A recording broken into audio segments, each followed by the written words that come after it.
Howdy folks, Rudrose here, and today I just wanted to do a quick recap on the DLC Bologna, give some of my thoughts on it, some thoughts about the meta as a whole, a lot of talks about bans, and some quick thoughts on casting as well.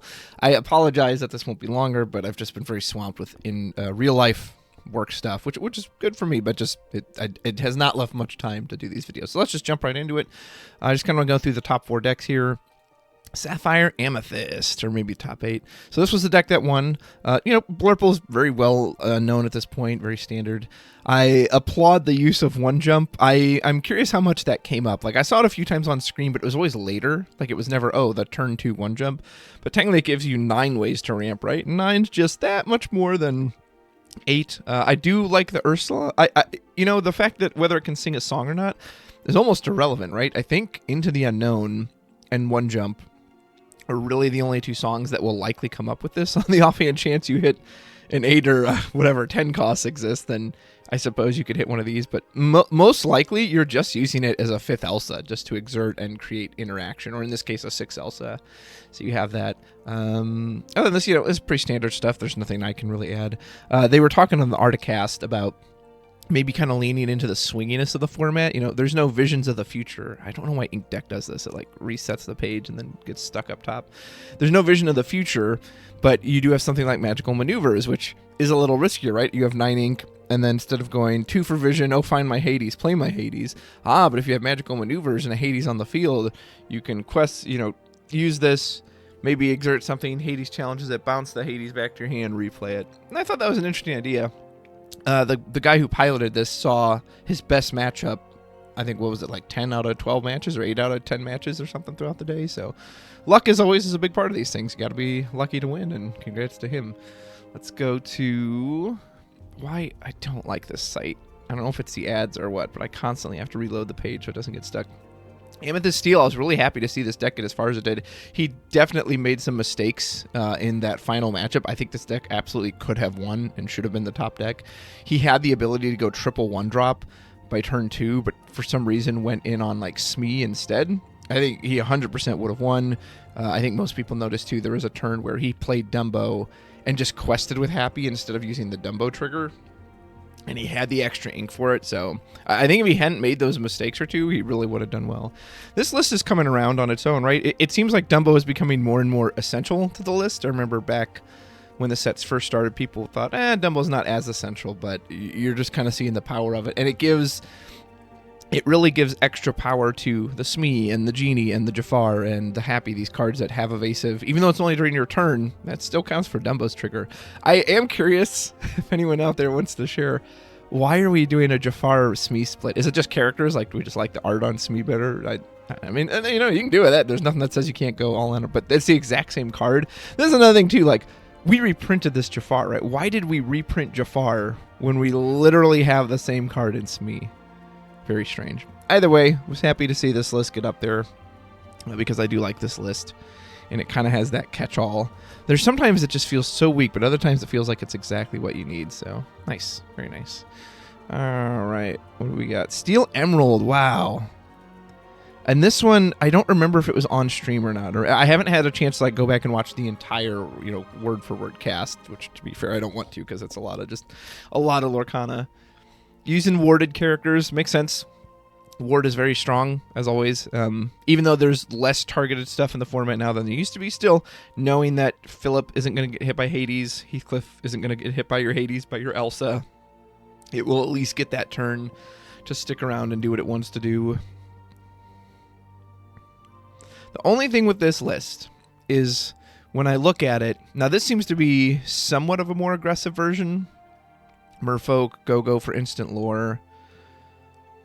But really it's Merfolk. What does this list do that's unfair? Is it just the Chromicon? Because usually every list has something it can do that's kind of unfair, and that's how they get so far. And I have to say, looking at this, now granted I haven't seen it in action, so maybe once you see it in action, I'd see the light and I know, okay, we'll get to do this. But looking at it, I mean, it has the standard steel stuff, right? Strength, cannons, Calhoun, Hook, Pete, Doc. Those cards are all very, very strong. On the green side, though, the worded stuff isn't really unfair. It is, I mean, maybe it fits into the aggressive theme, right? Is that this Philip guaranteed is getting too lore, and there's not really anything you can do about it. Far Challenger. Ursula is nice if you're going against almost any deck. Aggro, you can rip Strength out. Blurple, you can rip out Under the Unknown. The songs are less these days, so there's a very good chance she could whiff, but I think you kind of just got to feel the matchup out and whether you slap her down or not. I actually like Fred quite a bit, too. I've always liked this card. Sucks if he gets removed by cannons, but still, I like the risk. And Lewis can be nice, too, especially with less songs. There's less ways to dodge the Reckless. Most likely, they'll have to run into it. Really good into Tiana, too, since he banishes her if she challenges into him. Chromicon, I guess Chromicon, at least looking at this list, like I've seen some versions where they're running like the new Max Goof and they're recycling songs over and over again. But other than Strength, there's no songs in this deck, so I guess Chromicon is the main thing. Bounce your own docks, bounce your own go-go's. Yeah, interesting. Like, just looking at this really doesn't look very special, but it made it all the way to 3rd place, so it clearly is. I'm going to have to go back and try to watch some of these matches on streams and see if there's, like, some hidden line here that I'm not seeing. Or maybe it just had a good run, and it's just very consistent. You know, that's very possible, too. All right, and then I don't want to look at the same. I do want to look at the one other aggro deck that got up here. I mean, no, we hit Sea Dogs too. I'm assuming this is pretty standard. Yeah, I have actually really thought about World's Greatest Criminal Minds, so it kind of makes me happy to see this in here. It really good with Troubadour. Obviously gives him another song to sing. I have to admit, as much as I love the idea of Troubadour, yeah, I think it's a cool tech, especially as it kind of lets you steal singing when you're on the draw, and I think that's really cool, especially for an aggro deck. Man, it feels so bad that when you can't find the only song you're running, and then it's like, hey, he just kind of sits there. Yeah, he's got resist, but that doesn't really do anything. But I like Criminal Mind a lot. There's a lot of targets for this to hit. There's the big Elsa. There is... Okay, thank you. Website? What a great website. A lot of stuff in Blurple. There's the big Elsa. There's Monstro. Or no, it doesn't hit big Elsa. It only hits 5 and above. Wait a minute. This doesn't hit anything. Hold on. I thought there was like a big card this hit that was really popular. Because it's 5 and above, right? Not 4. So actually it doesn't hit anything. What does this hit? Do we have a way to give something support? No? The heck? I wonder how much this came up. What are we hitting that's like there's Monstro? But Elsa and Hades are immune to it. Is there any other big card that's run a lot that... I don't think there is. I went, wow. For some reason in my head, there was like, oh, there's this, like, I mean, yeah, there's Maui Half Shark, but who's running that? You know, barely anyone's running any Ruby cards. I don't know. Yeah, I'm not really sure what this is supposed to hit other than Monstro, which, okay, I mean, yeah, I guess. Oh, that's what it was. I knew there was a matchup. I was like, it's because I am not looking at here. It's for blue-green, right? It's in the blue-green matchup. You can banish Clarabelle. You can banish Clarabelle. You can banish John Silver. John Silver is huge. If a John Silver's sticking on the board, you're probably losing this matchup on the spot because he's just going to knock you out with Reckless over and over again. It also takes out Scrooge McDuck. It takes out Baymax. So that's what it's for. It's for the blue-green matchup. I knew in my head, I was like, there is some matchup that I had thought, oh, it'd be so good in this match. And of course, I don't have that pulled up here. So I'm just like, well, what matchup is it for? Yeah, it's specifically for blue-green. John Silver and Clarabelle just instantly knock those cards out of contention. So that's cool. I'd be curious to know how much this came up. I'm sure it came up as much as they ran into that color pairing. Speaking of that color pairing, I found the one that made it, I think this is the highest placing top 16. This one runs Bend to My Will. I'm not really over the moon about Bend to My Will. It's good in the mirror. It's nice against Blurple, too. Obviously, it doesn't really do anything against aggro, and Amethyst Steel is also kind of suspect how much it does against, because it depends how many cards they keep in hand. But other than that, I actually like this list overall. I just think this list is fun. I don't know about the chaos in its tracks. Yeah, it's a double bounce, but it's expensive. The version I've been playing runs Mother Knows Best, and I find that a bit more effective. Yeah, it's uninkable, that sucks. But just costing 3, it's way more reliable to hard cast it if I have to than having to get up here for this. Only 2 heads held high, which as busted as the heads held high under the C combo is, I will say too, the more I've played with it, it's very difficult to get that to line up, and a lot of times heads held high just becomes like a heal or just becomes ink, so I wonder if this is right to go down to 2. But yeah, this is, pretty standard. You got all your big haymakers. The Donald is actually quite good, and yeah, I personally am not sold on Bend, even though it's like second star to the right for me. in the right spot, it's great. It's really, really good. If there's ever a sideboard, it's a card I would keep in the sideboard. But just against the wrong decks, it just doesn't do anything. But I guess you can always ink it with Tipo, so... Yeah, but this is what the Criminal Mind was for, because it knocks out Baymax, John Silver, Basil 2, Clarabelle. It's all those big ones. And with that, wanted to take a brief moment, touch on bans. I'll go back to the tournament here in a second. So everyone has a different criteria for what they think or shouldn't be banned. I've seen a lot of people saying, well, Blurple should be banned, yada, yada. I don't necessarily, and I've never subscribed. I have probably a pretty unique idea about what shouldn't be banned, because some people, it seems like they really go on representation. Oh, well, this deck was 40% of decks at Bologna. I don't know if they actually show the statistics here. This might just be Top Cut, but yeah, a Blurple, 40% of players took Blurple, however many Illumineers took this, and they showed the graphics on screen. And that doesn't really matter to me. Just because a deck is played a lot and represented a lot doesn't mean it's broken or it needs to be banned. Now, it usually indicates a deck is strong or consistent, and consistency is a huge thing, and that's why people take it. But that, to me, that doesn't mean it needs to be banned, and I have to be honest, I don't think there's anything in Blurple that makes me think, oh yeah, this deck should be banned. Like, I don't find this deck that difficult to face. And if anything, my biggest issue is that, well, yeah, of course, it kind of sucks right now because rotation is the problem. As I predicted in my rotation video, pretty much everything I said in that video came to pass. Yeah, there's going to be a new boogeyman while you're looking at it. That's the new boogeyman of the format. Because you took away all the good cards. Ruby, in particular, was keeping a lot of this stuff in check. And now, whether it was doing it unfairly or not, you can argue that, but... with no Brawl, people think Genie's a menace. How easy would Genie be to deal with if Brawl existed? Okay, 4 whole ink, boom, gone for 3. Brawl absolutely did a number on this card. It would have taken out the Elsa. A Brawl with 1 Sapphire Coil or an Ice Block completely checks Dumbo. Be Prepared in general. I guarantee you right now, if Be Prepared was brought back into the format, that you would not only see a rise of red decks, you would see a lot of these other decks fall off, because now you can't just go wide. Currently, with a small exception into Under the Sea, and even that's not the same as a Be Prepared, there's nothing to keep you from let me just jam out as many characters as I want. If Be Prepared alone existed, people would actually have to think about that. Also, Ravensburger could do that. This is a set 1 card. You don't even have to physically reprint it. You could just make a declarative statement. Be Prepared is now legal again. We realized what a mistake it was to, not have a game with no board wipe. They could absolutely do that.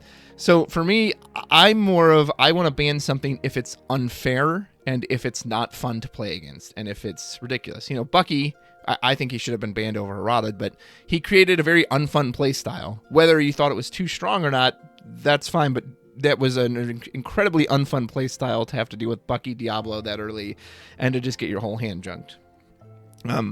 Hiram, I don't think I would have personally banned him out of all the stuff, but playing against Tamatoa, I've complained about Red Blue on here before.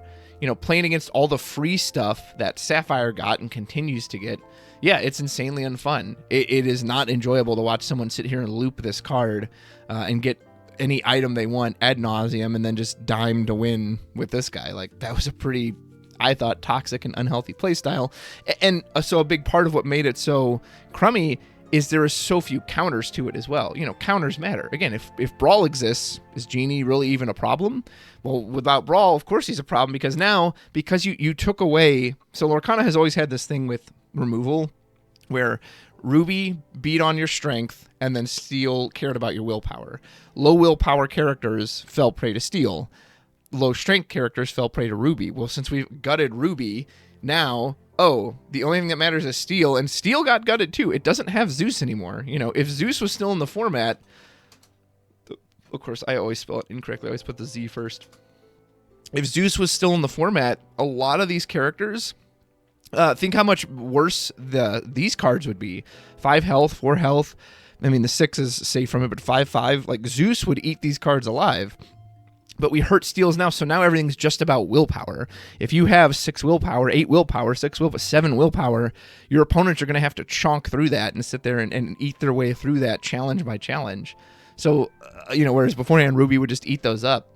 So, yeah, I don't think anything needs to be banned. They need to unban stuff. They need to have not done rotation in the first place and at least give us back Be Prepared. we're almost to a new set, and I'm not saying that's the correct way to think about bans, but it's just how I think about them. Like a deck, oh, it was represented this much. Okay, well, that alone means it should be banned. Or then you'll see arguments, so, well, even though it was represented that much, only, 8 of, 1 made it through top cut. I don't care about that either. Like, I can't actually find it annoying when players will use a single tournament, even a big one like this, to completely justify their point of, oh, see, that color's broke.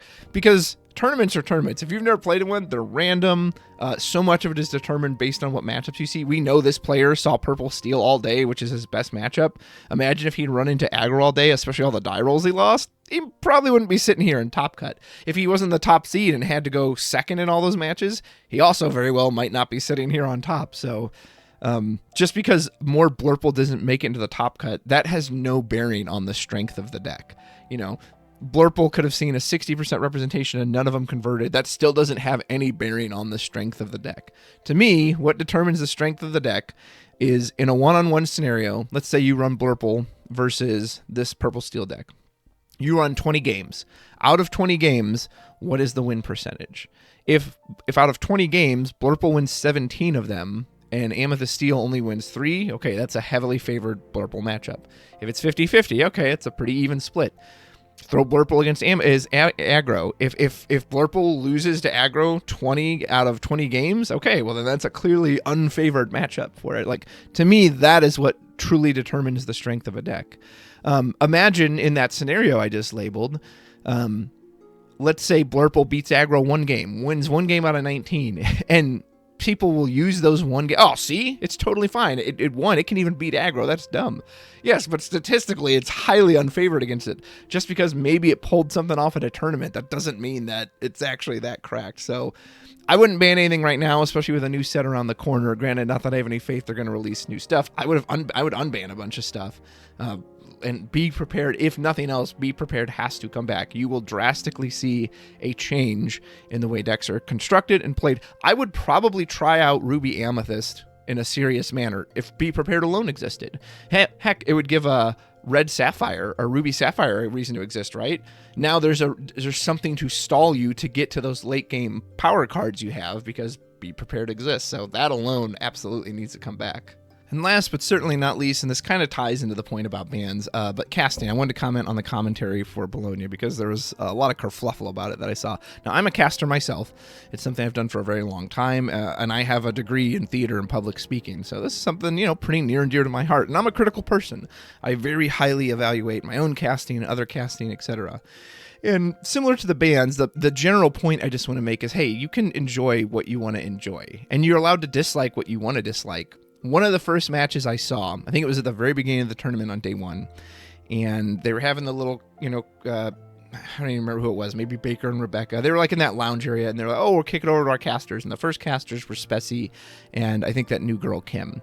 And someone in the chat wrote, they said, no, not Spessy. And it got deleted by a moderator, which I just kind of chuckled at. Was like, what? He can't say that? He can't express that he doesn't like Spessy? Personally, I like Spessy. I talk to him, and I enjoy him, and I enjoy his casting, but this person's allowed to not like him. Like, they can't just say, oh, no, I don't like this person. They can't just say that. Now, if they go on and on and on about it, then maybe I understand, hey, dude, like, stop it. You made your point. Let it go. Or if they're sitting there calling him really bad names or cussing him out, sure, then I get stepping in and being like, no, you got to go. But just saying, oh, I don't like this caster. Why can't you say that? There was a bunch of hubbub about the new girl, Kim, and she has a very unique style that, I'll be honest, personally wasn't for me. I didn't think she did a very good job. And it's not because she wasn't trying. She obviously was. She clearly cared, and she gets an A for effort. But her style of casting wasn't for me, and that's okay. That's totally fine. That doesn't mean she's a bad person or anything of that nature. Just, hey, I didn't like her style of casting. For me, I want more balance. I want... I need to see levels. Like, if everything is exciting, then nothing is exciting. And that was my biggest problem with her, is that she was so excited about every play. Oh my God, turn 1 ink. Like, I'm sorry, that's not exciting. Save the excitement for the good stuff. But that's just me. Some people loved it. And if you loved it, cool, that's fine too. Like, it's just kind of weird. If there's one thing that bugs me about the Lorcana community is there is this feeling of you have to always be positive at all times. And to me, and maybe it's just how I'm interpreting it, it comes off as very fake and insincere. That stuff that clearly isn't exciting, or people will act like it's the best thing in the world, and it just comes off as very fake. When I'm thinking, what? That's not they just inked for turn and passed. Like, why are we losing our minds over that? But if you truly feel that way, like if you truly find that stuff exciting, awesome, more power to you. You should be able to express that. Hey, I found this really exciting. Hey, I loved her casting. I thought it was great. Hey, I think Baker gets too excited at times. Hey, I think Rebecca's boring. Hey, I think Kawa is this. Whatever your feelings are, like, again, don't be a jerk about it. Don't sit there and call them out personally and attack them over and over and over again. I understand there's definitely a line and a level where it's like, okay, you're going too far now. But there are a lot of comments I saw in the Twitch chat that would just get deleted immediately, which to me seemed very tame. Just someone expressing, oh, yeah, I don't really like this person, or this casting's a bit too much for me. And then they'd get booted out. Like, come on, that's not fair. And I get that at these DLCs, you are paid to be positive. Like, Ravensburger wants you to be positive about the game. So I'm sure they're in a tricky position because you can't, if you wanted to give your honest feelings, no, this is stupid, I hate this. It's not what you're being paid for. You're being paid to promote the game and to be positive about it. So anyway, that's enough for me. Sorry there wasn't more to this, but I'm just out of time. I do plan to have a really nice tournament tips video coming out next week, and then a fun parody hopefully coming out the week after that. I appreciate you so much. And until next time, take care.